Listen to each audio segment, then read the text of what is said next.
নবী রসুল নিয়ে কতটা বেদাত রয়েছে আপনাকে দুটো একটা বেদাতের কথা আপনাকে দেখাই। আমি মুমতাজুল ইসলাম বলেছি মিলাদুন নবী করা যাবে না, এটা আমি বলেছি, বিতর্কিত, মিলাদুন নবী করা যাবে না। কিছু লোক বলছে মিলাদুন নবী করা যাবে। আচ্ছা বলুন এবার আপনাকে দুটো একটা কথা জিজ্ঞাসা করি। হযরত মুহাম্মদ সাল্লাল্লাহু আলাইহি ওয়াসাল্লাম জন্মগ্রহণ করেছিলেন কত তারিখে? কত জানেন না? আরবি কত তারিখে? আমি আমারটা বলছি না, আপনারটাও নয়, আমি হুজুরদের কথা বলছি। এক শ্রেণীর মানুষের দাবি 12ই রবিউল আউয়ালে। মৃত্যুবরণ করেছেন কত বছরে? 12ই রবিউল আউয়ালে। তাহলে জন্মগ্রহণ করেছেন 12 রবিউল আউয়ালে, মারাও গেলেন 12 রবিউল আউয়ালে, যদিও এই তথ্য ঠিক নয়। কি বলছি বুঝতে পারছেন? মারা গেছেন 12 রবিউল আউয়ালে এ কথা ঠিক, জন্মের ব্যাপারে ইখতিলাফ আছে। কেউ কেউ বলেছেন 9 রবিউল আউয়ালে। আমি ধরে নিলাম যুক্তি এবং তর্কের খাতিরে 12 রবিউল আউয়ালে জন্ম নিয়েছেন, 12 রবিউল আউয়ালে মারাও গেছেন। মিলাদ শব্দের অর্থ হচ্ছে জন্ম দিবস পালন করা, মৃত্যু দিবস নয়। কোন দিন? জন্ম দিবস পালন করা। আমি হুজুর আপনার কাছে এটা প্রশ্ন রাখছি, তা 12 রবিউল আউয়ালে যদি নবী মারা যায়, 12 রবিউল আউয়ালে যদি নবী জন্মগ্রহণ করে, তা আপনি কোনটা করেন? নবীর জন্মদিনটা করেন না নবীর মৃত্যুর দিনটা করেন? এই প্রশ্নটার আগে উত্তর দেন তো। আপনি কোনটা করেন? আপনি এত নবীকে ভালোবাসেন, আপনি নবীকে এত ভালোবাসেন, নবী পৃথিবীতে এসেছেন বলে আপনি আনন্দ করলেন, আর নবী পৃথিবী থেকে চলে গেলেন, আপনার মনে কই একবারও দাগ কাটলো না যে পৃথিবীর সবথেকে দামি মানুষ আল্লাহ নবী সাল্লাল্লাহু আলাইহি ওয়াসাল্লাম পৃথিবী ছেড়ে চলে যাচ্ছেন? দাগ কাটার কথা ছিল কি ছিল না? ছিল, ছিল। বেদাত কাকে বলে? আপনাকে পবিত্র কোরআন দিয়ে বলছি, ওমা আতাকুমুর রাসূল ফাখুযুহু ওমা নাহাকুম আনহু ফান্তাহু ওয়াত্তাকুল্লাহ ইন্নাল্লাহা শাদীদুল ইকাব। আল্লাহ সুবহানাহু ওয়া তাআলা বলছেন যে রাসূল তোমাদের যা দিয়েছেন তা গ্রহণ করো, আর তিনি যা নিষেধ করেছেন তা বর্জন করো।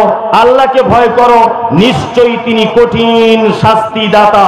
সূরা হাসর আয়াত নম্বর 7। তাহলে ইত্তেবা কার করতে হবে? কার? আল্লাহ। অনুসরণ কার করতে হবে? আল্লাহ। নবী যেটা দিয়েছেন সেটা গ্রহণ করতে হবে, নবী যেটা নিষেধ করেছেন সেটা ছেড়ে দিতে হবে, তাই তো? সেটা কি করতে হবে? ছেড়ে দিতে হবে। নবী করেননি এরকম অনেক জিনিস রয়েছে আমাদের ভিতরে যা আল্লাহ নবীর যুগে ছিল না। আপনাকে দুটো একটা দিয়ে বোঝাই।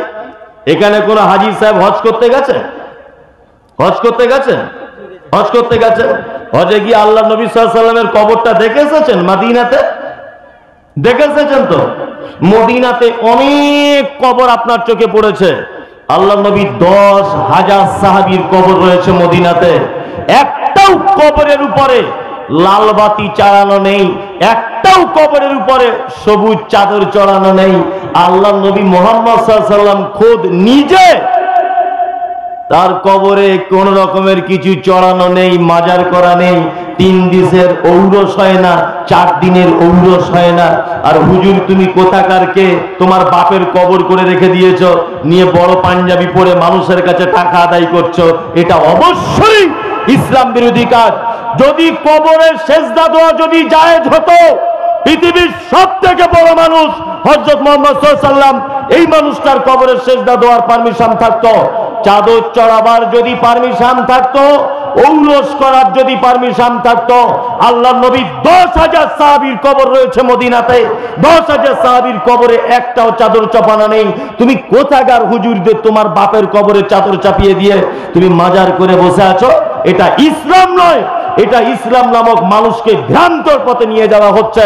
আমি মুমতাজুল ইসলাম বলছি, এই রাষ্ট্র যদি মুসলিম কান্ট্রি যদি হতো, এই দেশ যদি মুসলিম কান্ট্রি হতো, এই দেশের শাসক যদি হযরত ওমর ফারুকের মতো মানুষ যদি হতো, এই দেশের শাসক যদি হযরত আবু বকর সিদ্দিক রাদিয়াল্লাহু তাআলা আনহুর মতো কোন নেতা যদি এই দেশের মাটিতে যদি থাকতো, অবশ্যই তোমার মতো হুজুরকে ফাঁসির মঞ্চে ঝুলিয়ে দেওয়া হতো।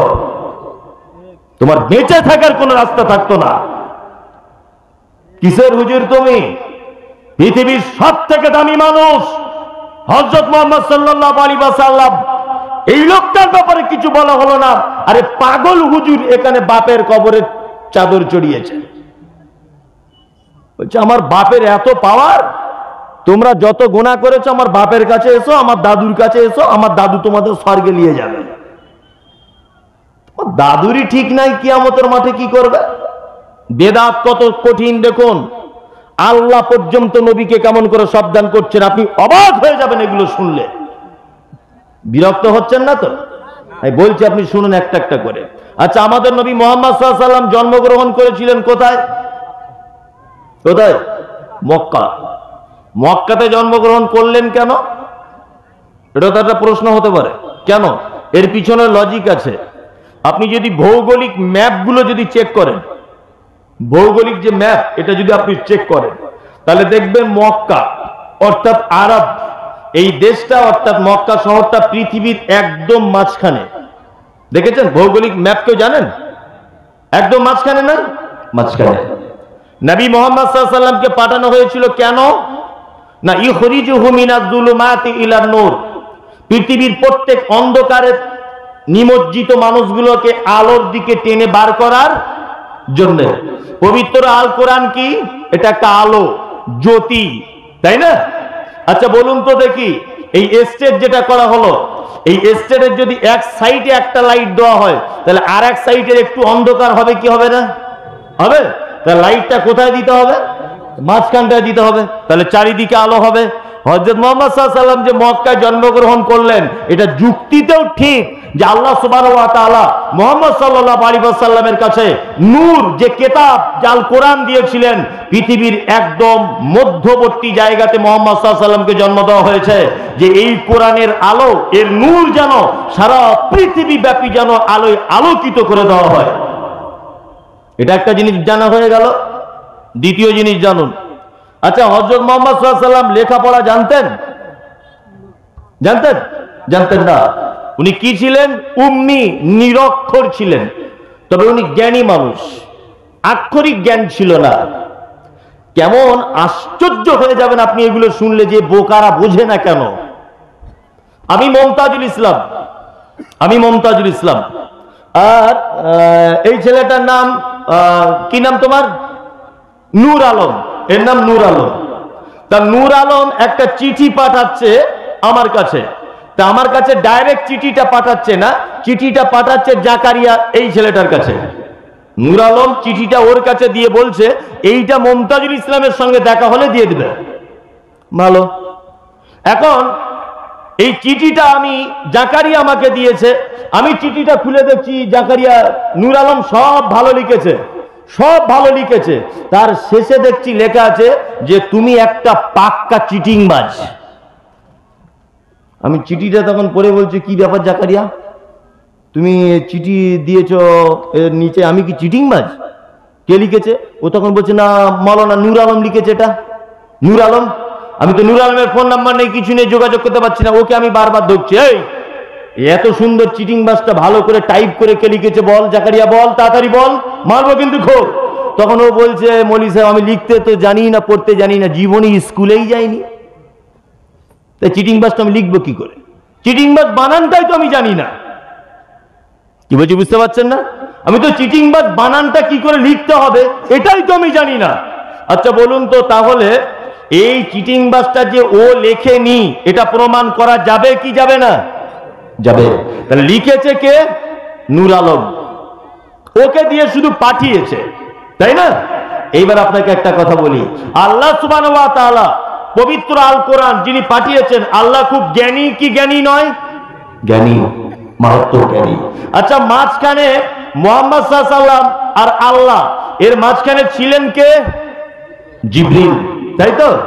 আর খোদ লোককে মুহাম্মদ সাল্লাল্লাহু আলাইহি ওয়াসাল্লাম, যার কাছে কোরআন অবতীর্ণ করা হচ্ছে। লোকটা শিক্ষিত ছিলেন না এটা নয়, আল্লাহ শেখাননি ইচ্ছা করে। কারণ আমি মমতাজুল ইসলাম এখন খুব বড় একটা বক্তা, ধরে নেন বোঝানোর জন্য। তা এই লোক হচ্ছে আমার শিক্ষক, ইনি হচ্ছেন আমার শিক্ষক। তা আমি এই গ্রামে আসছি, তা খুব মাইকিং করছে, প্রধান বক্তা বাংলার বিখ্যাত বিশাল নামি দামি বিশাল পণ্ডিত অমুক তমুক হাবি যাবি মমতাজুল ইসলাম। তখন উনি কি বলবেন? মমতাজ ও কবে আবার বড় বক্তা হলো? কালকে আমার কাছে নুরানি কায়দা পড়েছে। এটা বলতে পারে কি পারে না? পারে, পারে।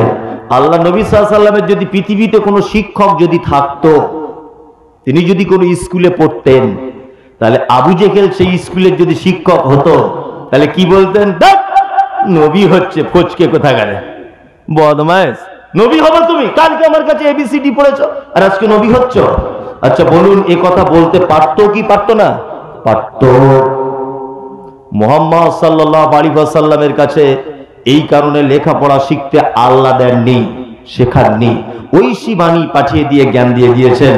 আল্লাহ নবীকে নিরক্ষর করেছেন এই কারণে, যাতে মক্কার মুশরিকেরা এই কথা বলতে না পারে যে কোরআন শুধু তোমার কথা নয়, তুমিও কিছু গোঁজামিল দিয়ে দিয়েছ। এটা বলতে পারতো কি পারতো না?